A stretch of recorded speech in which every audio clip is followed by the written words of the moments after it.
In part two of our investigative piece, Silent Justice, Joe Khalil examines a controversial new state law that changes the framework in which judges handle lawsuits filed against the state. Now, as it turns out, many judges chose not to speak out about this issue because they say they thought staying quiet would mean a pay raise from the state legislature.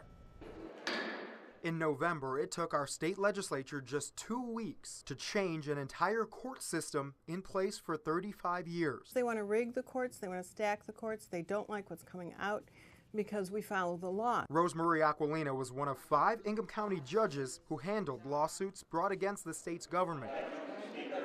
That is, until the new Court of Claims bill passed, which allowed the state Supreme Court to take certain cases midway through away from Aquilina and hand them to a different judge in the appeals court. She didn't hide her objections. This is the beginning of the dismantling of the justice system in Michigan. This is judge shopping in its worst form. Many Democrats, including Senator Gretchen Whitmer, say the real reason for the Republican-sponsored bill is to cherry-pick certain cases and put them in the hands of the state Supreme Court, which, as they point out, has a Republican majority. Is it to take the nerd fund questions out of the Ingham County court so they can handpick who determines them?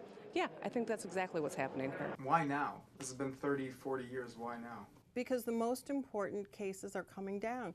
We have the bankruptcy case. We have the Open Meetings Act violations. We have teacher pensions. We have all sorts of important cases in front of all 5 of us.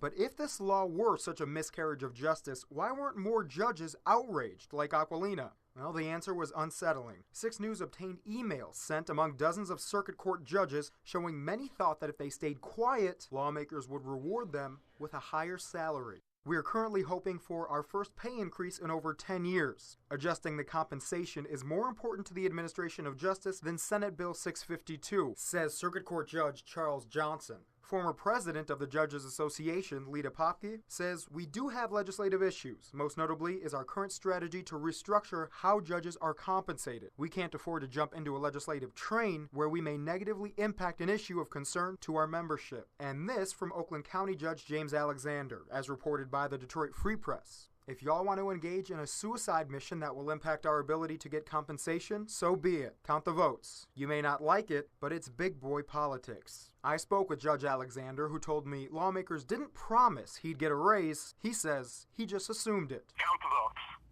People were opposing something that was very obviously going to go through the legislature. You pick your fights. You pick the ones that can be helpful that you can win. This one we couldn't win.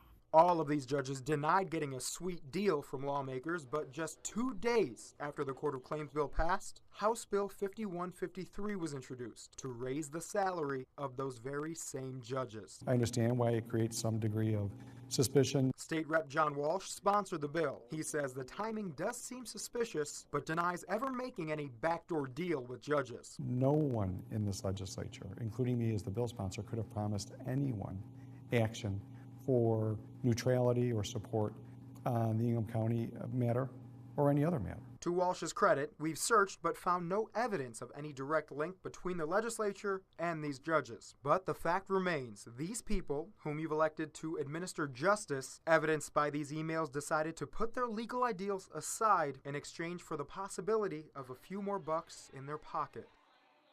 Very interesting, Joe. Yeah. Well, actually, have they started taking away cases from the Ingham County courts yet? We have started to see that, cases from one court to the other. That happened about a month ago, but the bill actually was passed way back in November. Now, the reason that we've held on to this story and we haven't done it until now was we were looking for a link between those judges and the legislature, wondering if these judges are under the impression that they could get a raise from the legislature if they stayed quiet. Why do they think that? Who told them that? You know, we assume they didn't just come up with that on their own. Couldn't find any smoking gun, and we talked to our contacts in the legislature, and I talked to multiple judges. But what we did find, pretty upsetting, I think, to some people, that the fact that these judges made the decision that they were going to not take a stance on an issue that directly affects them and our court system in exchange for the possibility of getting their own raises. And you saw that in the email exchange. You saw, I mean, it was clear as day what their intention was. It would be very interesting to see what viewers think about the change in the law from the beginning, just to see if they really think that those cases should have been taken from Ingham County and given to other judges. Yeah, and we'll see in the next couple of days, I'm sure, with some of our feedback. Hopefully, we welcome that feedback too on our Facebook page and online. Absolutely.